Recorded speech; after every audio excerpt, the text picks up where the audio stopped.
नमस्कार विद्यार्थी मित्रांनो, कसे आहात? मजेत आहात ना मुलांनो? आज मिशन स्कॉलरशिप अंतर्गत आपण प्रथम भाषा म्हणजेच मराठी या अंतर्गत घटक 1 वाचन कल्पना व संकल्पना स्पष्ट करणे पाहणार आहोत। या अंतर्गत आपण उतारा व त्यावर आधारित प्रश्न कसे सोडवायचे याची माहिती घेणार आहोत। चला तर मग सुरुवात करूया। मुलांनो, ज्यावेळेस आपल्याला उतारा दिला जातो, तुम्ही रोज वाचन करता, पुस्तक वाचता किंवा वर्तमानपत्र वाचता किंवा इतर काहीही वाचत राहता, पण ज्यावेळेस आपण उतारा वाचतो आणि त्यावरचे प्रश्न सोडवण्याचा प्रयत्न करतो, त्यावेळेस उतारा वाचन करताना एकाग्रतेने हा उतारा वाचायचा आणि अगदी काळजीपूर्वक वाचायचा। अगदी तुम्ही सहज नुसतं वाचन करणार आणि सगळं तुमच्या लक्षात काहीही राहणार नाही अशा पद्धतीने वाचन करायचं नाही। एकाग्रतेने वाचन करा, म्हणजे त्यामध्ये व्याकरणातील अनेक घटक असतात पहा, जोड शब्द, समानार्थी शब्द, विरुद्धार्थी शब्द, अशा अनेक प्रकारचे सर्व प्रकारचे व्याकरण यामध्ये येतं उतार्यामध्ये।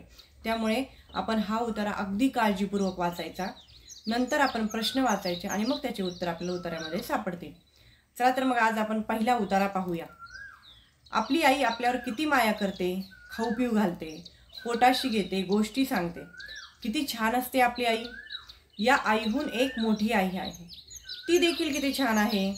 तिने तुम्हा आम्हाला लागणारी प्रत्येक गोष्ट तयार केली आहे, कोणत्या ना कोणत्या स्वरूपात दिली आहे। हे जेवणाचे ताट पहा, यातला प्रत्येक जिन्नस मोठी आई होती म्हणून मिळाला आहे। तुम्ही राहता ते घर, त्याला लागणारे लाकूड, दगड सुद्धा त्या आईने दिले। कोण बरे अशी ही मोठी आई? तिचे नाव भूमी, जमीन। जमिनीत काय आहे? माती हीच का ती आई? तुम्ही म्हणाल, खरेच ते मातीत आहे, जमिनीत। पण मातीला तुम्ही कमी समजू नका, म्हणूनच आपण जिवंत आहोत।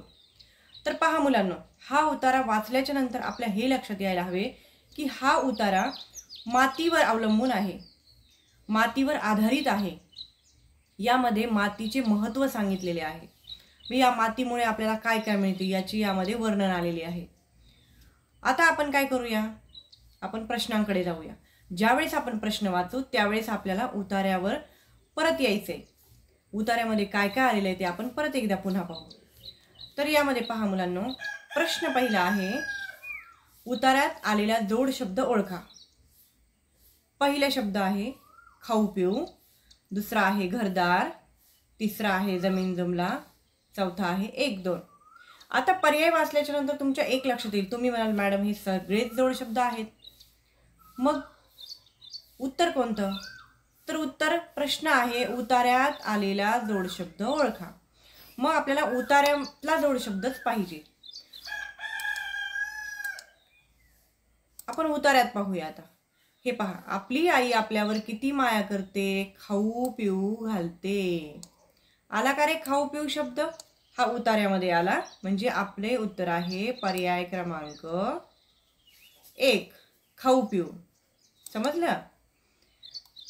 एकदम सोपा आहे पहा। उतारा जर तुम्ही एकाग्रतेने आणि अगदी मन लावून वाचला तर प्रश्नाची उत्तरे लगेच सापडतात।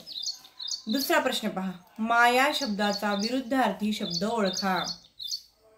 माया, प्रेम, हो की नाही? पण आता इथे विरुद्धार्थी शब्द ओळखायचा आहे, विरुद्ध अर्थाचा शब्द ओळखायचा आहे, मग आपण पर्याय वाचू। प्रेम, आता माया म्हणजेच प्रेम, द्वेष, लोभ आणि जवळीक। यावरून तुमच्या लगेच लक्षात येईल, तुम्ही विरुद्धार्थी शब्द पाठ केलेले आहेत, तुमच्या लगेच लक्षात येईल की माया या शब्दाचा विरुद्धार्थी शब्द आहे द्वेष, म्हणजे आपले उत्तर आहे पर्याय क्रमांक 2। प्रश्न क्रमांक 3 पहा, वरील उतार्यात मोठ्या आईची उपमा कोणाला दिली आहे?